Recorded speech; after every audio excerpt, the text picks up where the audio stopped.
నమస్తే. Welcome to Leo. మనతో ఉన్నారు పొలిటికల్ అనలిస్ట్ కొత్త రవీంద్రబాబు గారు. సార్ నమస్తే. నమస్తే సార్, వైఎస్ జగన్మోహన్ రెడ్డి గారు సుదీర్ఘ ప్రసంగాన్ని ఇచ్చారు. ఆయన ప్రెస్ మీట్ పెట్టాడు. అది రికార్డెడ్ అనేది తర్వాత ప్రెస్ మీట్ లాంటి ఉపన్యాసం.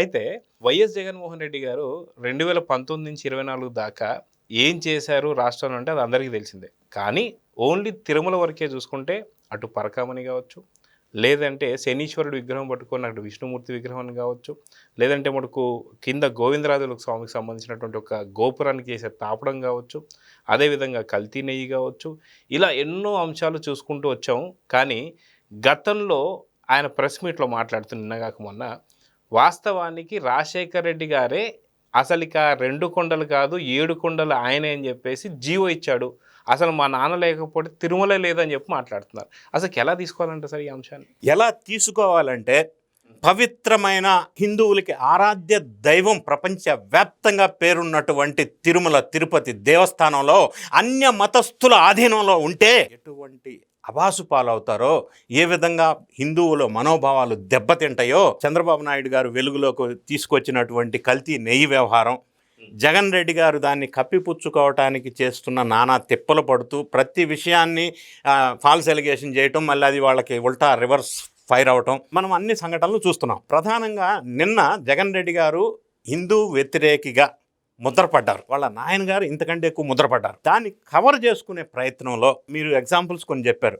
ఇప్పుడు జగన్ రెడ్డి గారు ఏంటంటే దాన్ని కవర్ చేసుకునే ప్రయత్నంలో హిందూ ద్వేషని కాదు, ఎందుకంటే ఎక్కువ ఓటర్స్ హిందువులు ఉంటారు కదా, సో అది ఆ బ్లేమ్ రాకుండా ఉండే తందుకు గాను ఒక ఎగ్జాంపుల్ చెప్పాడు.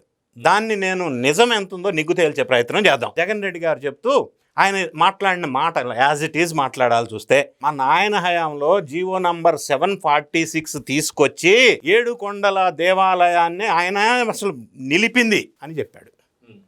ఇందులో నిజము ఏంటంటే, రాజశేఖర రెడ్డి గారు ముఖ్యమంత్రి అయిన తర్వాత 2004, ఇప్పుడు జనరేషన్కి చాలా మందికి తెలియకపోవచ్చుమో కానీ 20వ తారీఖు సెప్టెంబర్ 2005 జీవో నంబర్ 338 తీసుకొచ్చారు రాజశేఖర్ రెడ్డి గారు. ఈ విషయం చెప్పకుండా జగన్ రెడ్డి గారు జీవో నంబర్ 746 తీసుకొచ్చారు, మా నాయన తిరుమలని కాపాడిందే మా నాయన అని చెప్పాడు. మరి ఎందుకు జీవో నంబర్ 338 గురించి ప్రస్తావించాలి కదా? అది 2005లో రిలీజ్ చేసిన జీవో రాజశేఖర రెడ్డి గారు. ఆ జీవో సారాంశం ఏంటంటే, తిరుమల అనేది 27.5 చదరపు కిలోమీటర్స్ పరిధి మాత్రమే. పంచాయతీరాజ్ శాఖ వాళ్ళు జీవో ఇచ్చారండి రాజశేఖర రెడ్డి గారు. 27.5 కిలోమీటర్స్ మాత్రమే తిరుమల పరిధి అంటే, మన భాషలో చెప్పాలంటే ఈ తిరుమల దేవస్థానం ఉన్న 2 కొండలు మాత్రమే తిరుమల, మిగతా అసలు దీనికి సంబంధమేలే. అవన్నీ ఎందుకు అన్నాడంటే, ఒక కొండ మీద చర్చి కట్టాలని, ఇంకొక కొండ మీద మసీదు కట్టాలని, ఇంకొక కొండ ఆయన కమర్షియల్ యాక్టివిటీస్ చేసుకోవాలి అని దురుద్దేశం అయ్యి ఉండి ఉండవచ్చు. అన్ని మతస్థులు కదా. ఈ జీవో రిలీజ్ చేసిన నేపథ్యంలో అప్పటి ఉమ్మడి ఆంధ్ర రాష్ట్రం అతలాకుతలమైంది. సాధువులు, ఋషులు, పీఠాధిపతులు మాత్రమే కాకుండా, హిందువులు మాత్రమే కాకుండా ఈ నిర్ణయాన్ని భారీ ఎత్తున వ్యతిరేకించారు. ధర్నాలు జరిగినాయి, యాజిటేషన్స్ జరిగినాయి, ఉద్యమాలు జరిగినాయి. ఏంటి రాజశేఖర రెడ్డి గారు తిరుమలని 2 కొండలే అంటాడా, 27 చదరపు కిలోమీటర్లా అని తీవ్రమైన వ్యతిరేకత వచ్చింది. ఈ ఉద్యమం నేపథ్యంలో రాజశేఖర రెడ్డి గారు ఇక తప్పనిసరి పరిస్థితుల్లో 2007 ఆగస్టు 20వ తారీఖు జీవో నంబర్ 746 రిలీజ్ చేశారు. ఆ 746 ఏంటంటే, ఈ ఉద్యమ నేపథ్యంలో ఈ తప్పుని కవర్ చేసుకోవటం కోసం ఇచ్చినటువంటి జీవో. ఆ జీవో సారాంశం ఏంటంటే, తిరుమల అనేది 270 చదరపు కిలోమీటర్స్ విస్తీర్ణంలో ఉంది. ఇందులో అన్య మతస్థులకు సంబంధించిన వేరే ఏమీ ఉండొద్దు. అంటే 338కి ముందున్న పరిస్థితి తిరుమల 7 కొండలు. తిరుమల అనంగంలోనే జనరల్గా నేను చిన్నప్పటి నుంచి, నేను పుట్టక ముందు నుంచి 7 కొండల వాడా అంటారు. రాజశేఖర రెడ్డి గారు 7 కొండలని కాపాడా, 2 కొండలు అని చెప్పి ఆ జీవో తప్పుడు జీవో ఇచ్చి నాశనం చేసే ప్రయత్నం చేశాడా? ఉద్యమం వచ్చిన నేపథ్యంలో జీవో నంబర్ 746 లేదు, కరెక్టేలే, 7 కొండలే, 270 చదరపు కిలోమీటర్స్, అదే కరెక్ట్ అని ఇచ్చాడు. అయితే దీన్ని మళ్ళీ ఈ ఆర్డినెన్స్ని సపోర్ట్ చేస్తూ జీవో నంబర్ 747 కూడా రిలీజ్ చేశారు. ఇది రాజశేఖర రెడ్డి గారు అప్పటి తప్పుని కప్పిపుచ్చుకునే ప్రయత్నంలో యథాస్థాయిని పునరుద్ధరీకరించాడు తిరుమలని. జగన్ రెడ్డి గారు ప్రజల్లోకి తీసుకెళ్లే అంశం ఏంటంటే, వైఎస్ రాజశేఖర రెడ్డి తిరుమల 7 కొండలని కాపాడాడు అని. కాపాడలా, విధ్వంసం చేసే ప్రయత్నం చేస్తే, ప్రజల్లో తిరుగుబాటు వస్తే కప్పిపుచ్చుకొని కవర్ చేసుకోవటం కోసం, రెక్టిఫై చేసుకోవటం కోసం కరెక్టేలే అని 746 రిలీజ్ చేశాడు జీవో. ఈ విషయాలు కదా జగన్ రెడ్డి గారు 3.5 గంటల్లో చెప్పాల్సింది. ఇవన్నీ చెప్పకుండా మా నాయన అదే చేశాడు, చంద్రబాబు నాయుడు గారు కూడా అప్పట్లో అభ్యంతరం చెప్పారు. జీవో నంబర్ 338 అన్యాయము, చేయకూడదు అని అభ్యంతరం చెప్పాడు. జగన్ రెడ్డి గారు ఏమంటున్నారు, 746 జీవోకి అభ్యంతరం చెప్పాడు అంటాడు. ఇది ప్రజల్ని మభ్యపెట్టినా, నాలాంటి సబ్జెక్ట్ తెలిసినవాడు ఎంతో కొంతమంది చూసి ఉంటారు, విని ఉంటారు, తెలుసుకొని ఉంటారు. సో ఈ వాస్తవాలు ప్రజల్లోకి జగన్ రెడ్డి గారు ఈ మొత్తం సబ్జెక్ట్ని చెప్పకుండా ఎక్కడ అవసరమో అక్కడ కట్ చేసి అంతవరకే చెప్పడం అనేది ప్రజల్ని మిస్గైడ్ చేయటం ఒకటి. రెండోది, ఒక తప్పు మీద ఇంకొక తప్పు. తిరుమల లడ్డు వ్యవహారం అసలు ఎందుకు మాట్లాడలేదు నిన్న? కల్తీ జరగలేదు, సిట్ క్లీన్ చిట్టు అని వైఎస్ఆర్సీపీ కొంత విభాగంలో కొంతమంది అంటారు. లేదు కల్తీ జరిగిందిలే కానీ జంతువుల అవశేషాలు లేవు అంటున్నారుగా అని వైవి సుబ్బారెడ్డి అంటాడు. ఎందుకు ఇట్లా కన్ఫ్యూజన్ ఎందుకు? కల్తీ జరిగింది, అది ఎస్టాబ్లిష్ అయింది, ప్రూఫ్స్తో సహా వచ్చినాయి కదా. ఎన్డీడీబీ రిపోర్ట్ కంటే గొప్ప రిపోర్ట్ ఏముంది భారతదేశంలో? లేదు, క్లియర్గా ఎస్టాబ్లిష్ అయింది. సో దాన్ని కవర్ చేసుకునే ప్రయత్నంలో ఈ వాళ్ళ నాయన గారి విషయం జీవో 746 గురించి ఆయన మాట్లాడాడు. సార్ ఇక్కడ కొంతమంది ఆ పార్టీకి సంబంధించి గతంలో ఉన్నటువంటి ఒక A2 అయినట్టు విజయసాయి రెడ్డి గారు చెప్పారు, మా పేటీఎం జర్నలిస్ట్ ఒకళ్ళు ఉన్నారని చెప్పి. ఆ జర్నలిస్ట్ కూడా ఒక వీడియో చేస్తూ అసలు నిజంగా రాజశేఖర్ రెడ్డి గారు లేకపోతే నిజంగా 7 కొండలు ఉండేవి కాదు, రాజశేఖర్ రెడ్డి గారు దానికి చట్టబద్ధత కల్పించారు, అది లేవంటే ఎక్కడో అన్యక్రాంతం అయిపోయేది అని చెప్పి అంటున్నారు. ఇందాక మీరు అన్నట్టుగా దాదాపు కొన్ని వందల సంవత్సరాల నుంచి 7 కొండలవాడ, ఆపద ఉక్కులవాడ, అనాథ రక్షక అని చెప్పి మాటలన్నీ కూడా అన్నీ కూడా రాజశేఖర రెడ్డి గారికి ఆపాదించాలంటే ఏమంటారు? రాజశేఖర రెడ్డి గారు పుట్టక ముందే 7 కొండలవాడ వెంకటరమణ అని అంటారుగా. మరి ఈయన చట్టబద్ధత తెచ్చేది ఏంది? ఈయన తప్పు చేసి దాన్ని కవర్ చేసుకునే ప్రయత్నంలో మళ్ళీ ఓకే పాతదే కరెక్ట్ అని జీవో ఇచ్చాడు. అంత మాత్రం చేత తిరుమలకైనా అన్యాయం చేశాడా? న్యాయం చేశాడా? అన్యాయం చేసి కవర్ చేసుకునే ప్రయత్నంలో పాతదే కరెక్ట్ అని రిలీజ్ చేశాడు. ఈ విషయాలను ఎందుకు చెప్పరు? మీరు చెప్పిన పేటీఎం బ్యాచ్ కావచ్చు, నిన్న జగన్ రెడ్డి గారు ఉపన్యాసం కావచ్చు, డీటెయిల్స్ అన్నీ చెప్పకుండా అందులో కట్ చేసి అంతవరకే మాట్లాడితే ఎట్లా అవుతుందండి? పూర్తి విషయాలు వెలుగులోకి తీసుకురావాలి కదా. అప్పుడు కదా ప్రజలకి అన్య మతస్థులు ఉంటే దేవాలయాల మీద దాడులు ఏ విధంగా ఉంటాయి, హిందువుల మనోభావాలు దెబ్బతినే విధంగా ఎలా ప్రవర్తిస్తారు అనేది ఎగ్జాంపుల్స్ కదా ఇవి. దాన్ని కవర్ చేసుకునే పనిలో ఈ విధమైన మాటలు మాట్లాడటం కరెక్ట్ కాదు. అదే మనం చూసుకుంటే సార్ 2005లో వచ్చినటువంటి ఒక ఈ జీవో ఏదైతే ఉందో 2 కొండలు మాత్రమే అని చెప్పి రాజశేఖర రెడ్డి గారు తీసుకొచ్చింది. ఆ టైంలో ఇంత సోషల్ మీడియా లేదు, కానీ ఇప్పుడు సోషల్ మీడియా వచ్చింది, మీడియా చాలా అలర్ట్గా ఉంది. ఇంత అయిన తర్వాత కూడా జగన్మోహన్ రెడ్డి మీద అంత దాడులు జరుగుతలేదనేటువంటి ధైర్యంతోనైనా మళ్ళీ ఇలాంటి మాటలు మాట్లాడుతున్నారంటే ఏం చెప్తారు? You rightly pointed out. అప్పట్లో సోషల్ మీడియా ప్రభావం ఇంత లేదు, అసలు లేదని చెప్పవచ్చు.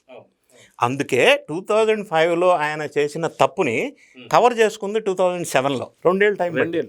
ఎందుకంటే ఇంత ఎఫెక్టివ్గా సోషల్ మీడియా లేదు. ఇప్పుడు రోజుల్లో అయితే ఇన్ని సంవత్సరాలు ఎవరు ఆగరు, 1 మంత్లోనే ఎక్కడికో వెళ్ళిపోయేది ఉద్యమాలు. ఒకటి. రెండోది, జగన్ రెడ్డి గారు ఏం కవర్ చేసుకుంటున్నారు? హిందువుల వ్యతిరేకి, హిందూ ద్వేషి అనేది ఆల్రెడీ ఒక ఇంప్రెషన్ క్రియేట్ అయింది ఆంధ్ర రాష్ట్రంలో. It is a fact.